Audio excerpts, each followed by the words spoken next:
شمائل ترمذی میں ایک صحابی حضرت ظاہر بن حرام اشجعی رضی اللہ تعالیٰ عنہ کا ایک واقعہ بہت خوبصورت انداز سے نقل کیا گیا ہے۔ یہ دیہات کے رہنے والے تھے۔ حضور اقدس صلی اللہ علیہ وآلہ وسلم کے پاس دیہاتی تحفہ لایا کرتے تھے، سبزی ترکاری وغیرہ جو بھی دیہات میں ان کو میسر ہوتا حضور اقدس علیہ الصلاۃ والسلام کے لیے تحفے میں لے آیا کرتے تھے۔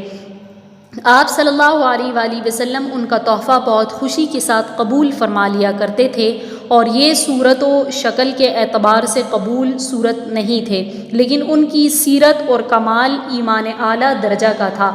جب یہ حضور اقدس صلی اللہ علیہ وآلہ وسلم کے پاس سے دیہات واپس جاتے تھے تو آپ صلی اللہ علیہ وآلہ وسلم بھی ان کو کچھ تحفہ دے دیا کرتے تھے۔ ایک دفعہ مدینہ کے بازار میں حضرت ظاہر اپنا سامان فروخت فرما رہے تھے۔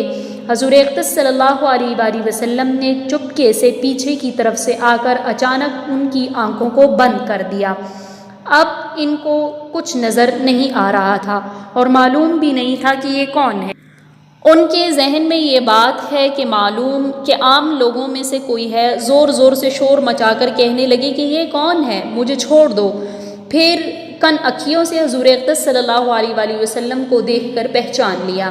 جب حضور اقدس صلی اللہ علیہ وآلہ وسلم کو پہچان لیا تو بجائے چھوڑ دو کہنے کے اپنے پیٹھ کو حضور اقدس صلی اللہ علیہ وآلہ وسلم کے سینے سے چپکا دیا کہ محبوب حقیقی کے سینے سے میرے بدن کا لگ جانا خیر و برکت ہے۔ اس کے بعد حضور اقدس صلی اللہ علیہ وآلہ وسلم کہنے لگے، اس بندے کو کون خریدے گا؟ حضرت ظاہر رضی اللہ تعالیٰ عنہ نے فرمایا، یا رسول اللہ، اگر آپ مجھے بیچیں گے تو نہایت گھاٹا ہوگا، اس لیے کہ مجھ جیسے بدصورت کو بیچنے سے کیا پیسہ مل سکے گا۔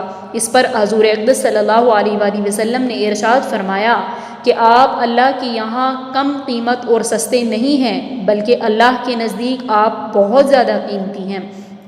اس واقعے سے ہر شخص کو عبرت حاصل کرنے کی ضرورت ہے کہ اللہ اور اس کے رسول صلی اللہ علیہ وآلہ وسلم کی محبت کا مدار انسانوں کے دلوں پر ہے۔ جس نے تقویٰ کا اعلیٰ مقام حاصل کر لیا، اس نے حب خدا اور حب رسول کا بھی اعلیٰ مقام حاصل کر لیا۔